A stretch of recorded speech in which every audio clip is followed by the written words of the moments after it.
It was a frigid November night when EMTs James and Claire responded to a call in a remote, densely wooded area of West Virginia. Their GPS flickered uncertainty as they navigated the winding, fog-covered roads. The call had been vague, an injured man needing urgent medical attention, but no further details. As they approached the location, the radio crackled to life, their dispatcher's voice edged with static. "Be cautious," she warned. "Local authorities reported possible hostile activity in that area 2 days ago. We're still trying to get more information." The ambulance lights pierced the thick fog as they finally arrived at a dilapidated cabin. The scene was eerily quiet, except for the sound of their own engine idling. With their hearts pounding, James and Claire prepared their medical kits and approached the cabin. The door creaked open at their touch, revealing a scene of chaos inside. Furniture was overturned, and there was a pervasive smell of iron, the unmistakable scent of blood. In the corner lay a man, his leg gruesomely injured, barely conscious. Claire rushed to his aid, her medical training kicking in, while James scanned the room for threats.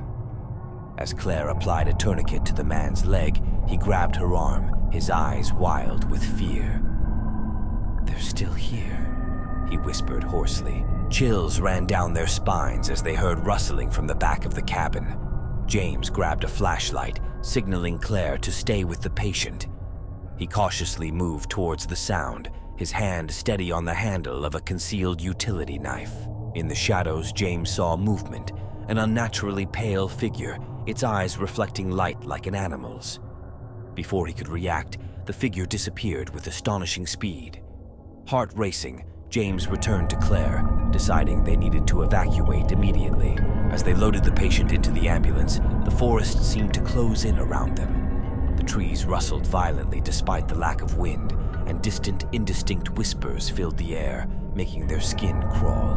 Suddenly, the ambulance's engine sputtered and died. James's attempts to restart it failed, and the electrical systems flickered out. They were plunged into darkness, the only light coming from their flashlights and the faint glow of the cabin. With panic setting in, they decided to move the patient back inside the cabin for safety. Once inside, they barricaded the door with whatever furniture was left intact. The injured man, now slightly more lucid, explained that he and his friends had been attacked by something they couldn't describe, something that wasn't human. As they waited for help, strange sounds surrounded the cabin, scratching at the walls, soft thuds on the roof, and the eerie, continuous whispers. The man whispered a warning. "It doesn't like the light." Using this information, James and Claire strategically placed their remaining flashlights to create a perimeter of light inside the cabin. They stayed close together, their eyes scanning the darkness for any movement. After what felt like hours, the scratching intensified, as if whatever was outside knew their defenses were weakening. Just then, a loud crash echoed through the cabin as one of the windows shattered. A shadow loomed at the now open window, its form obscured, but its intentions clear. At that moment, distant sirens sounded through the woods. The figure recoiled from the noise and vanished just as quickly as it had appeared. Relief washed over James and Claire as they heard the approaching vehicles of the police and backup ambulance. The authorities arrived and secured the area, finding no trace of the mysterious figure. James and Claire were commended for their bravery, but were left with more questions than answers. The woods seemed to hold secrets that no one was ready to uncover. As they left, the injured man, now safe in the backup ambulance, grasped Claire's hand. "Never come back here," he murmured. "Some places are better left alone." The experience haunted them for the rest of their careers, a chilling reminder of the unknown dangers that sometimes accompany the call of duty.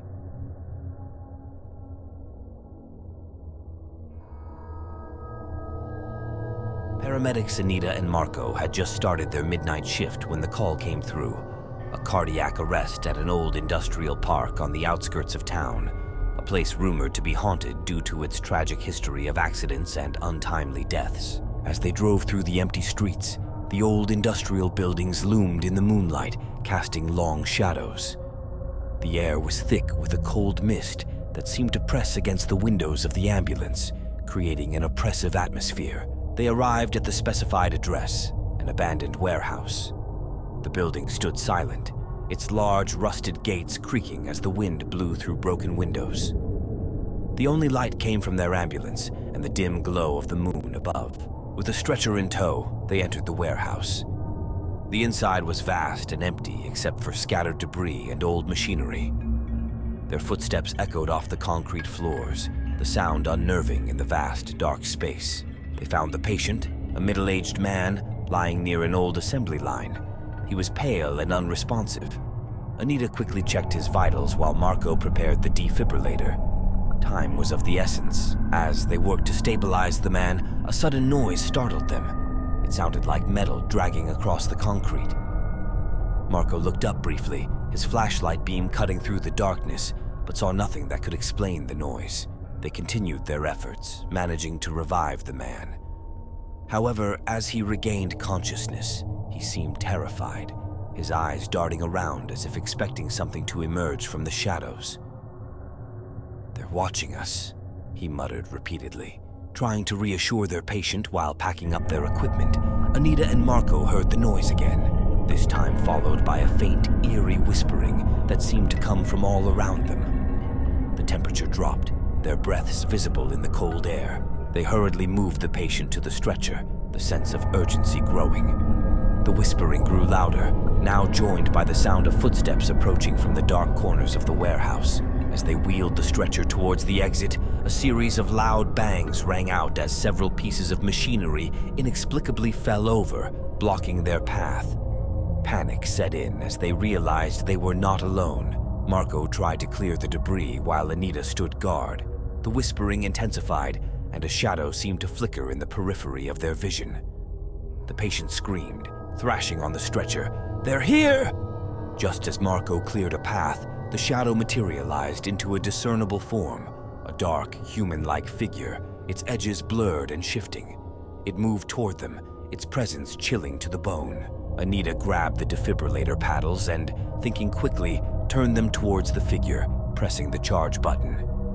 The electrical discharge lit up the area, and the figure recoiled, vanishing as quickly as it had appeared. They wasted no time, rushing out of the warehouse and into the safety of the ambulance. As they drove away, the patient kept looking back, whispering that the spirits of the factory did not like to be disturbed. The rest of the night was spent in silence, each lost in their own thoughts, trying to process what had happened. They delivered the patient to the hospital, his life saved, but his mind clearly troubled by the night's events. Anita and Marco reported the incident to their supervisor, but without physical evidence, it was chalked up to the stress of the job. However, they knew what they had experienced was real, and neither could shake the feeling that something at that warehouse had been awakened by their presence. The experience changed them both, making them more cautious and aware of the environments they entered during calls. They never responded to another call at that warehouse, and it was eventually demolished, the ground left barren, as if acknowledging that some places are better off forgotten.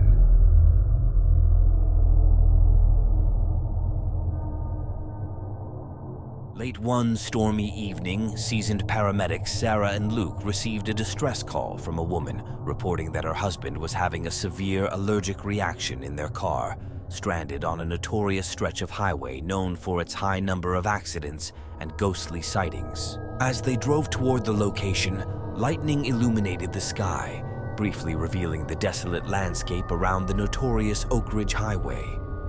The radio reported severe weather warnings, urging everyone to seek shelter, adding an edge of urgency to their mission. They found the vehicle pulled over on the side of the highway, hazard lights blinking rhythmically.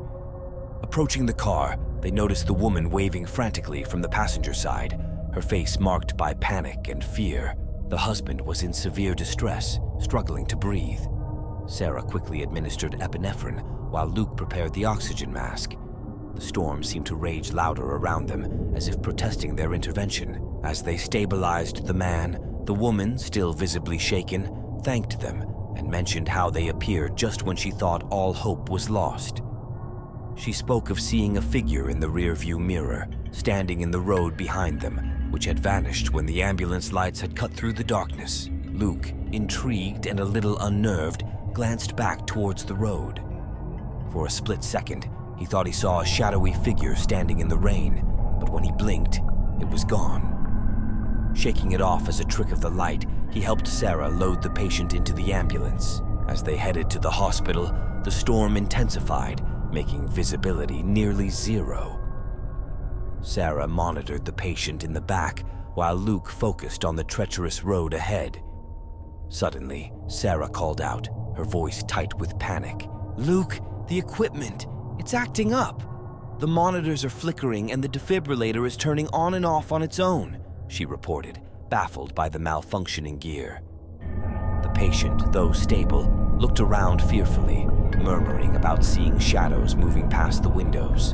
Luke tried to reassure them over the intercom, but as he spoke, the radio switched to static, and a cold, disembodied whisper seemed to echo through the ambulance, repeating the same phrase over and over.